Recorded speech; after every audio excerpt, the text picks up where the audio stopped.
ATC World, a desire to connect the world.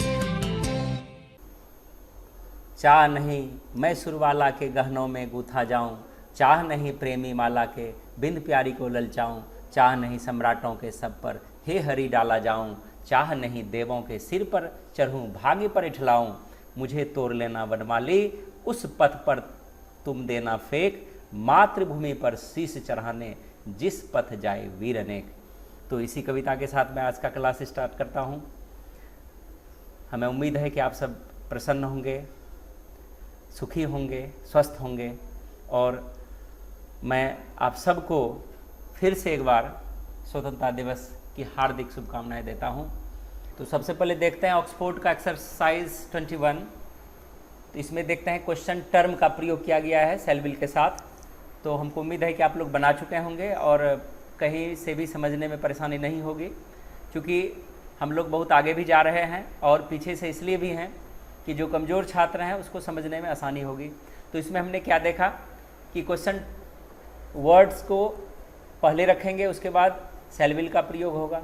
अर्थात जैसे यदि आपके वाक्य में हु, व्हाट, व्हेन, हाउ इत्यादि आ जाए तो इन सब शब्दों को क्वेश्चन वर्ड्स कहा गया है। तो इसको सबसे पहले रखेंगे और उसके बाद वाक्य के सब्जेक्ट आधार पर वहाँ पर सेल या विल का चयन करेंगे। तो आगे देखते हैं ट्रांसलेशन। तुम क्यों भूखे रहोगे, तो क्यों को पहले लाएंगे। Why will you be hungry, वह क्यों रंज रहेगा। Why will he be angry, वह कब विद्वान होगा। When will he be a scholar, आप कब और कैसे मेहनती बनेंगे। When and how will you be laborious, मैं कैसे परेशान रहूँगा।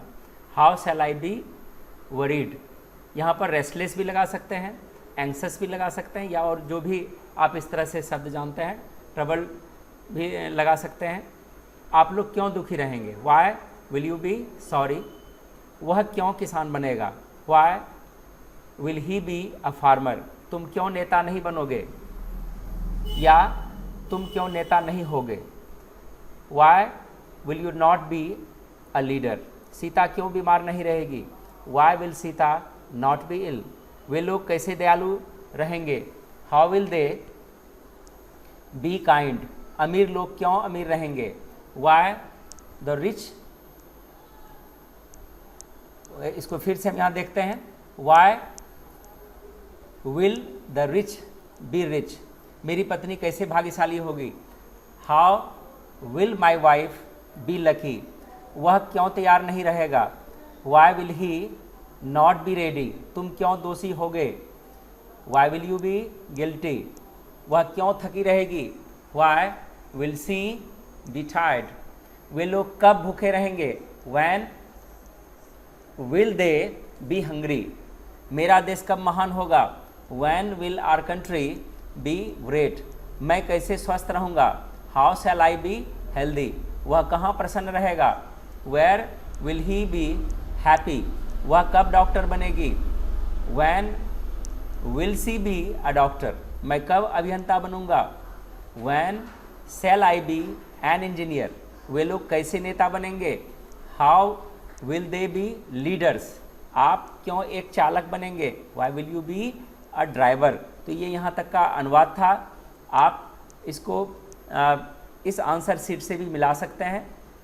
कहीं बोलने में या लिखने में कहीं मिस्टेक हो तो आप कमेंट लिख करके हमको ज़रूर गाइड कीजिएगा, क्योंकि बोलने के क्रम में और लिखने के क्रम में बहुत सारी त्रुटियां रह जाती हैं जिनको तुरंत सुधारा नहीं जा सकता। प्रयास किया जा रहा है कि गलती नहीं हो, तो यहाँ से देख लीजिए। और चूँकि हम यहाँ से डायरेक्ट बना रहे थे, हिंदी वाले वाक्यों पर मेरा ध्यान था यहाँ पर और नीचे हमने ध्यान नहीं दिया, तो आप लोग यहाँ पर इसको रोक करके ये सारे अनुवाद को एक बार मैच करा लेंगे कि कहीं हम उल्टा पुल्टा तो नहीं रखे हैं। तो इसमें ये अनुवाद 21 का कंप्लीट हुआ। हम आगे देखते हैं जो हमने टास्क दिया था वो टास्क क्या है और उसका सॉल्यूशन क्या है। तो यहाँ से अनुवाद है, माता पिता एवं गुरु के पास आशीर्वाद होते हैं। तो हम लोग पढ़ रहे थे सेंटेंसेस ऑफ पोसेशन, इसमें देख चुके थे कि हैवेस का प्रयोग कैसे करेंगे, हैड का प्रयोग कैसे करेंगे, विल हैव का प्रयोग कैसे होगा, शैल हैव का प्रयोग कैसे होगा। इत्यादि इत्यादि। तो माता पिता एवं गुरु के पास आशीर्वाद होते हैं, तो माता पिता का अंग्रेजी क्या हो गया? पेरेंट्स, और शिक्षक टीचर्स, या गुरु का हम यहाँ पर टीचर्स ही रखेंगे। तो parents and teachers have blessings. आज के छात्रों के पास अनुशासन नहीं होते हैं। द स्टूडेंट्स ऑफ टुडे या today's students have no discipline. मेरे पास एक बगीचा था, आई हैड ए गार्डन। मेरे भाई के पास एक बंगला और एक नई गाड़ी होगी, my brother will have a bungalow and a new car. बच्चों के पास खिलौने होंगे, चिल्ड्रन विल हैव टॉयज। क्या आपके पास मेरे लिए समय है? Have you time for me? तुम्हारे पास क्या है? What have you? मेरे पास एक मजबूत चरित्र है, आई हैव ए स्ट्रॉन्ग करेक्टर। तुम्हारे पास कितने पैसे हैं? How much money have you?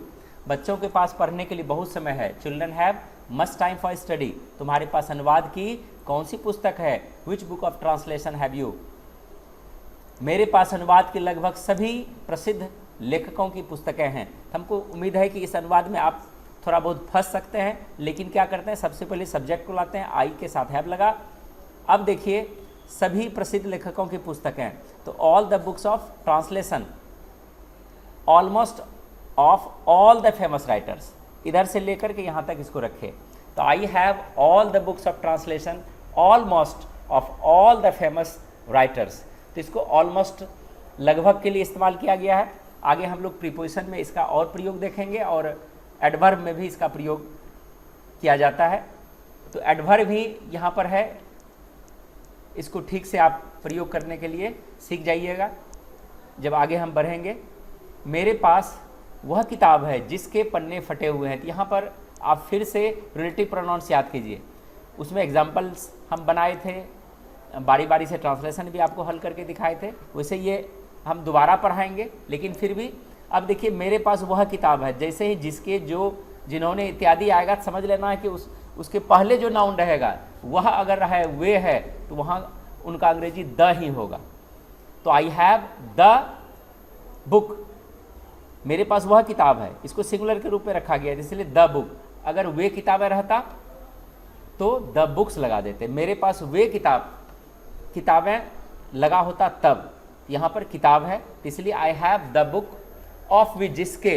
तो इसमें क्या करते हैं, कभी कभी ऑफ विच का भी प्रयोग किया जाता है और विच का भी प्रयोग किया जाता है, चूँकि यहाँ पर जिसके का अंग्रेजी हम लोग किसी भी तरह से रिलेटिव प्रोनाउंस के रूप में पर्सन वाला नहीं देंगे, क्योंकि यहाँ पर ये ऑब्जेक्ट है न लिविंग बीइंग है। तो इसलिए which all the pages are torn, ध्यान रखना है ऑफ विच या विच, दोनों में से कोई एक। मेरे भाई के पास वे किताबें हैं जिनको मेरे पिताजी ने अपने जीवन काल में खरीदे थे।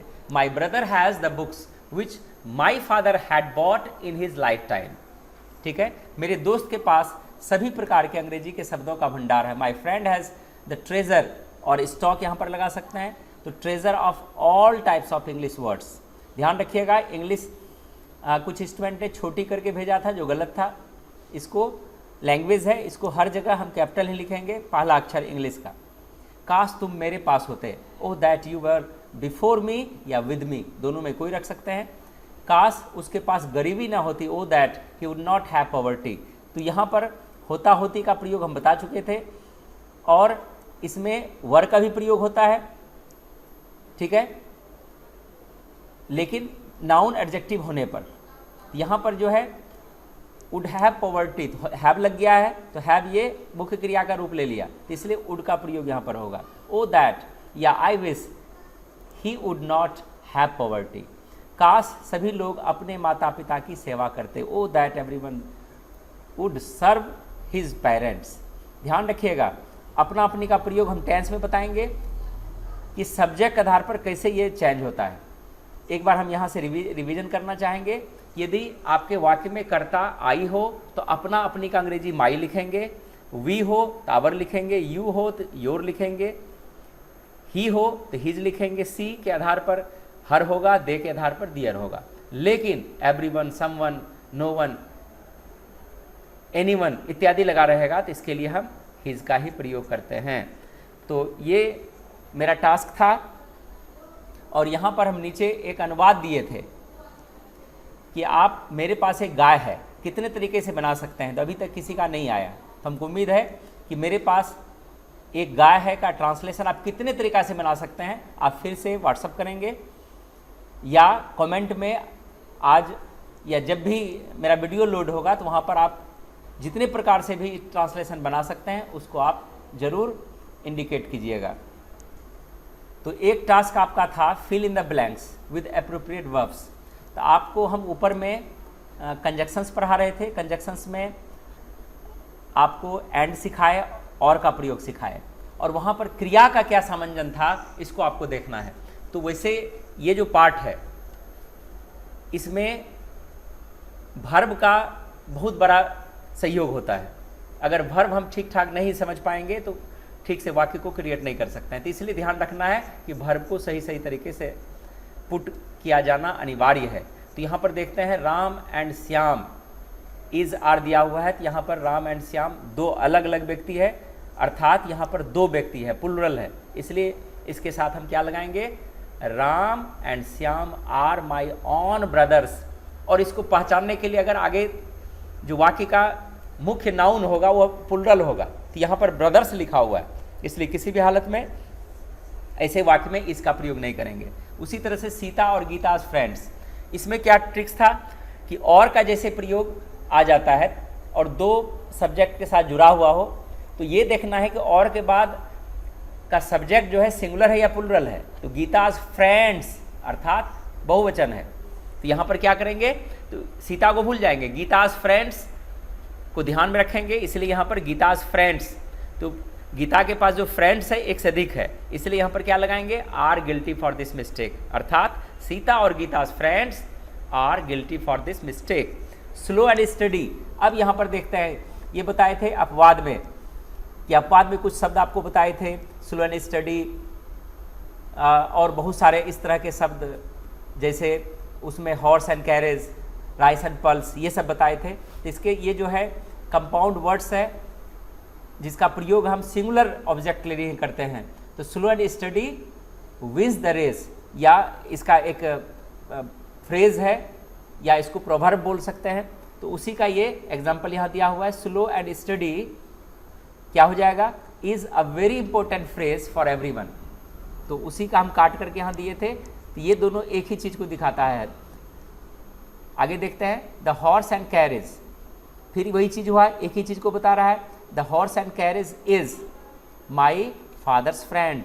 आगे देखते हैं, my white and black pen, ये भी देखिए यहाँ भी एडजेक्टिव है और यहाँ भी एडजेक्टिव है, दोनों एडजेक्टिव के साथ एक नाउन लगा हुआ है।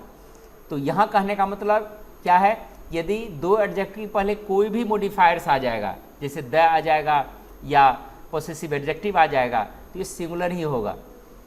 तो क्या हो जाएगा, my white and black pen is lost today. ध्यान रखना है, अगर ये होता कि my white and my black pen, तब आपको हैव लगाना था। तो यहाँ पर क्या यूज करना है, my white and black pen क्या यूज करेंगे, has lost today during coming here. तो यहाँ पर जो वाक्य था, इस वाक्य में यहाँ पर हैज़ रखेंगे और यहाँ पर अगर ये माई रिपीट हो जाता तो यहाँ पर हैव लगता। उसी प्रकार से my old and honest friend Ram is coming to meet me today. यहाँ पर देखिए, my old and honest friend, एक ही व्यक्ति है, ये दूसरा नहीं है, एक ही व्यक्ति के लिए यहाँ पर प्रयोग किया गया है। मेरा पुराना और ईमानदार मित्र राम मुझसे मिलने आ रहा है। तो एक ही व्यक्ति आ रहा है, राम आ रहा है सिर्फ, ठीक है। तो Ram is coming to meet me today, क्या हो गया, my old and honest friend Ram is coming to meet me today, ठीक है। अब है माई हेडमास्टर एंड क्लर्क, ये देखिए यहाँ पर भी नाउन है, यहाँ पर भी नाउन है और दोनों नाउन के पहले मॉडिफायर लगा हुआ है। तो यहाँ पर एक ही व्यक्ति का बोध करा रहा है, इसलिए my headmaster and clerk has lost his way to behave his colleagues, एक ही व्यक्ति है। आगे देखते हैं, the clerk and the peon, the clerk and the peon, अब यहाँ पर भी द है और यहाँ पर भी द है और दोनों नाउन के साथ आर्टिकल जुड़ा हुआ है, तो इसका अर्थ है ये दो व्यक्ति हैं, तो इसलिए प्लुरल होगा। The clerk and the peon are not present in the office today. अब उसी तरह से एस्टरडे द चिल्ड्रन और द टीचर राम बाबू, अब यहाँ पर कंफ्यूजन डाल दिए, और यहाँ से ध्यान देना है, और के बाद the teacher the teacher singular है, ना कि ये बच्चे के आधार पर देंगे, इसके आधार पर दे रहे हैं। तो द टीचर सिंगुलर है, राम बाबू एक है। Was found guilty in the class. उसी तरह से my father and care taker, ये भी देखिए फिर एक ही है, और यहाँ पर फादर और केयर टेकर एक ही व्यक्ति है। Of mind is coming here to meet the headmaster. तो हमको उम्मीद है कि आपको जो भी टास्क संबंधी प्रॉब्लम रही होगी दूर हो जाएगा। यदि इसमें कहीं से भी मिस्टेक हो या कुछ भी बोला चला जाए तो आप इसको हमको कमेंट बॉक्स में लिख करके आप हमें निर्देशित करेंगे, मैं आपके बात को स्वीकार करूंगा। तो आज का जो आपका कनेक्टर्स है आइदर और है, तो आइदर और का हिंदी क्या होता है, या तो या। यहाँ पर रूल्स जो इसका चलता है आइदर प्लस सब्जेक्ट या नाउन प्लस और plus noun singular verb singular. तो यहाँ पर क्या कह रहा है कि आइदर और का प्रयोग हम और की तरह ही सीखते हैं। तो आइदर के बाद कुछ भी हो सकता है, कोई भी नाउन रह सकता है, लेकिन और के बाद अगर नाउन सिंगुलर हो जाए तो वर्ब आपको सिंगुलर रखना है। यहाँ पर देखते हैं या तो श्याम या तो राम दोषी है, तो या तो का अंग्रेजी क्या हो गया आइदर, श्याम की अंग्रेजी श्याम और राम। अब राम जो है अकेला है, इसलिए यहाँ पर क्या करेंगे, इज का प्रयोग करेंगे। आइदर श्याम और राम इज गिल्टी। उसी तरह से है या तो ये बच्चे या तो यह लड़का दोषी है। आइदर दीज चिल्ड्रन, ये बहुवचन है तो इससे हमको कोई मतलब नहीं है। और के बाद वाले हम नाउन या सब्जेक्ट से यहाँ पर मतलब है। और दिस बॉय इज गिल्टी, मतलब यहाँ पर सिंगुलर है। या तो ये लड़के या यह शिक्षक दोषी है। आइदर दीज बॉयज और दिस टीचर इज गिल्टी, तो यहाँ पर भी सिंगुलर हो गया। अब आगे देखते हैं, यही इसका दूसरा नियम कहता है कि आइदर के बाद सब्जेक्ट या नाउन कुछ भी हो सकता है, लेकिन और के बाद यदि नाउन प्लुरल हो, बहुवचन में हो, तो वर्ब प्लुरल होगा। जैसे या तो मोहन या तो ये सब छात्र वहाँ जाने के लिए तैयार हैं।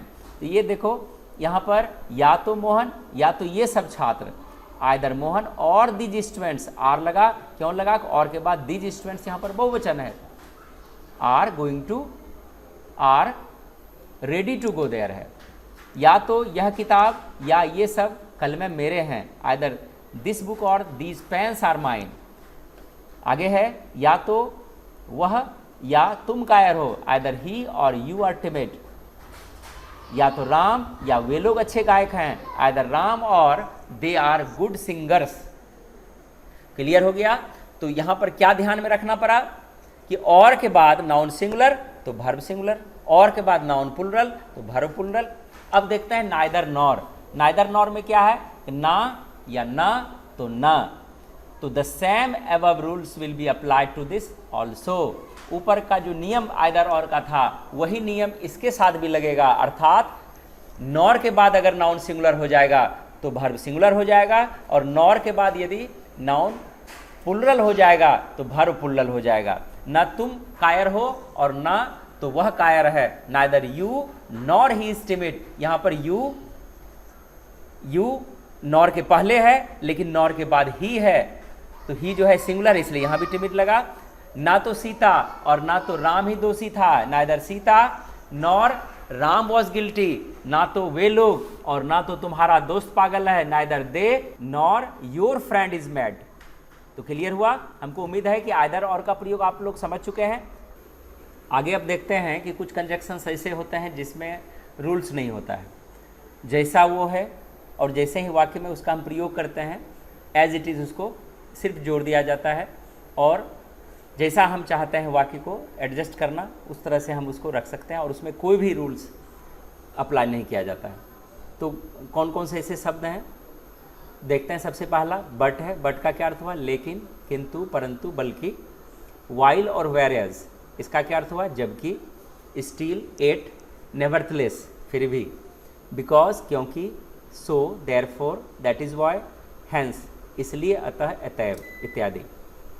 यहाँ पर दिया गया है कि अभी जो जितने भी हम कंजक्शन बताए इसमें रूल्स नहीं लगता। थोड़ी आपकी समझ होनी चाहिए कि क्या आपको सूट कर रहा है, क्या बेटर होगा। ये वाक्य के आधार पर भी इसको एडजस्ट करते हैं, और ये धीरे धीरे आपको समझ में आता चला जाएगा। We don't get any chance in the sentences connected with the above connectors, only somewhere और the other we use comma. यहाँ पर दिया गया है कि सेंटेंसेस में कोई बदलाव नहीं होता है जब इन कंडक्टर्स का हम प्रयोग करेंगे, तो कहीं कहीं कॉमा का प्रयोग किया जा सकता है। तो आगे देखते हैं। तो यहाँ से प्रैक्टिस आपको करना है कि मैं प्रसन्न हूँ जबकि तुम दुखी हो, I am happy while you are sorry. वह बीमार है फिर भी वह अनुपस्थित नहीं है, he is ill still he is not absent. हम लोग अभी जो है नॉर्मल अवस्था में स्टिल का प्रयोग ज़्यादा आप कीजिएगा, क्योंकि छोटा छोटा वाक्य है और कॉमन वाक्य है। हम लोग गरीब हैं फिर भी लालची नहीं है, we are poor still we are not greedy. वे लोग अमीर हैं फिर भी लालची हैं, they are rich still they are greedy. मैं एक छात्र हूँ, I am a poor student, मेरे पास पर्याप्त पैसे नहीं हैं, I have no sufficient money. तो यहाँ पर ये एक ही वाक्य था, इसको अलग करके इसमें रखा चला गया है, ठीक है। तो आप लोग अपना मिला लीजिएगा। मैं गरीब छात्र हूँ, इसलिए मेरे पास पर्याप्त पैसे नहीं हैं, ये यहाँ का वाक्य था, लेकिन इसको अलग किया हुआ है। तो अलग करेंगे तो इस तरह से बनेगा, I am a poor student I have no sufficient money. तो ज्वाइंट करेंगे तो कॉमा लगा करके यहाँ से हम बना सकते हैं।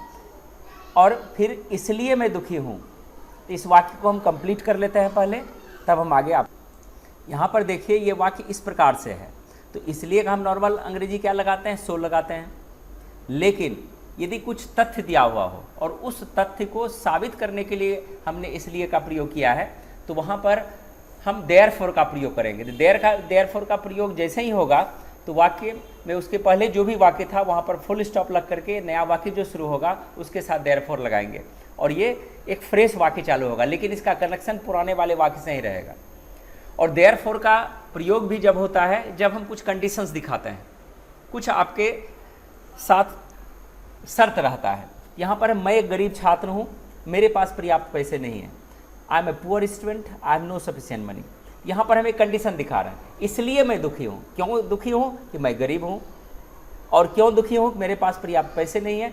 यहाँ पर हम क्या करेंगे, देयरफॉर आई एम सॉरी। ये वाक्य यहाँ पर फुल स्टॉप हो गया और नया वाक्य शुरू हुआ। लेकिन यही नॉर्मल होता, जैसे मैं गरीब हूँ इसलिए दुखी हूँ, आई एम पुअर सो यहाँ पर लगता सो आई एम सॉरी। तो यहाँ पर सो जो है कनेक्ट कर देता, यहाँ पर कॉमा लगा के हम उसको ऐड कर लेते हैं। लेकिन देयरफॉर लगाएंगे तो वो कंडीशनल रहता है, ऊपर कंडीशन आपको शो करना पड़ेगा। अगर ऊपर कंडीशन शो हो रहा है और कई वाक्य आ रहे हैं तो वहाँ देयरफॉर का प्रयोग करेंगे, ठीक है।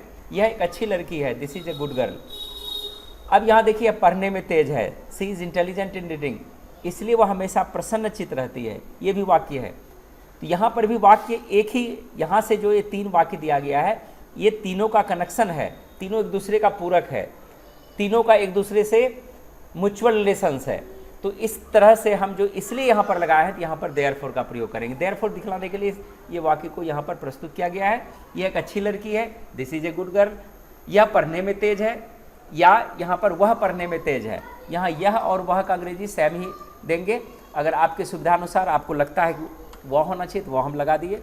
वह पढ़ने में तेज है, सी इज इंटेलिजेंट इन रीडिंग, इसलिए वह हमेशा प्रसन्नचित्त रहती है। अब यहाँ पर क्या हुआ कि ऊपर दो कंडीशन इसके सामने था और कंडीशन को प्रूफ करने के लिए हमने इसलिए का प्रयोग किया, इसलिए जो कंडीशन को प्रूफ करने के लिए इसलिए का प्रयोग किया गया, यहाँ पर हमको देयरफॉर लगाना पड़ा। तो therefore she is always happy. आज का क्लास आपका लंबा होने वाला है, यदि हम वीडियो नहीं दे पाएँ बीच में तो आप इस चैप्टर को बार बार पढ़िएगा। अब देखिए नोट में लिखे हैं इन प्लस वर्ब फोर। सबसे पहले एक क्रिया लेते हैं और खास करके प्रिंसिपल वर्ब, जैसे पढ़ना, खेलना, दौड़ना, खाना इत्यादि। तो वहाँ पर अगर हम इन लगाते हैं उसके पहले तो क्या अर्थ देता है, जैसे हम ऊपर में इस तरह का प्रयोग किए हैं इसलिए इसको हम डिटेल्स यहाँ पर कर रहे हैं। इन ईटिंग का क्या अर्थ हो जाएगा, खाने में, इन प्लेइंग खेलने में, इन टीचिंग पढ़ाने में, इन स्पीकिंग बोलने में, इन कुकिंग खाना पकाने में, इन फाइटिंग लड़ने में। Once again I am repeating it, in eating क्या हो गया, खाने में, इन प्लेइंग खेलने में, इन टीचिंग पढ़ाने में, इन स्पीकिंग बोलने में, इन कुकिंग खाना पकाने में, इन फाइटिंग लड़ाई करने में या झगड़ा करने में। अगर ऑन के बाद वर्ब फोर आता है क्या होता है, ध्यान ये भी रखना है कि अगर इन का प्रयोग किया गया और क्रिया आई मुख्य क्रिया तो उसको वर्ब फोर ही रखेंगे, और ऑन के बाद वर्ब फोर रखते हैं तो इसका क्या अर्थ होगा, ऑन गोइंग देयर, वहाँ जाने के उपरांत, यानी वहाँ जाने पर। ऑन मीटिंग हर या हिम, उससे मिलने पर। ऑन कॉलिंग, बुलाने पर। ऑन वॉचिंग टीवी, टीवी देखने पर। तो ये यहाँ पर इसका मीनिंग निकल रहा है। तो once again, on going there, वहाँ जाने पर। ऑन मीटिंग हिम और हर, उससे मिलने पर। ऑन कॉलिंग, उसे बुलाने पर, या बुलाने पर सिर्फ होगा चूँकि ऑब्जेक्ट इसमें नहीं है। ऑन वॉचिंग टीवी, टीवी देखने पर। ठीक है। अगर हम बीइंग लगाते हैं, बीइंग का अर्थ क्या हो जाएगा, बीइंग का अर्थ हो जाएगा यहाँ पर बीइंग प्लस नाउन है, के नाते, होकर या बनकर। जैसे बीइंग योर टीचर, तुम्हारा शिक्षक होने के नाते। बीइंग योर फ्रेंड, तुम्हारा मित्र होने के नाते। बीइंग योर ब्रदर, तुम्हारा भाई होने के नाते। बीइंग योर ट्रू फ्रेंड, तुम्हारा सच्चा मित्र होने के नाते। आगे है बीइंग वर्ब थ्री, यानी क्रिया का तीसरा रूप हो जाएगा। इसको ध्यान रखिएगा, बार बार देखिएगा। जो बच्चे हैं, जो कमज़ोर छात्र हैं, इसको 2-3 बार रिपीट कीजिएगा। और आगे जो भी अनुवाद हम देंगे वो आपका नॉर्मल से थोड़ा सा हटके रहेगा और समझदारी से आपको बनाना पड़ेगा। लेकिन जो भी अनुवाद हम बना रहे हैं अभी, is, are, am, was, were, shall, will और हैव, हैज, हैड और विल हैव या सेल हैव के साथ अभी आएगा, जो वाक्य हम आपको देंगे। जैसे यहाँ पर एंड करेगा, हम लोग बहुत ही क्लोज हैं अब टेंस तक पहुँचने में।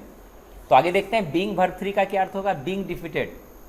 क्या अर्थ हुआ, हराए जाने पर।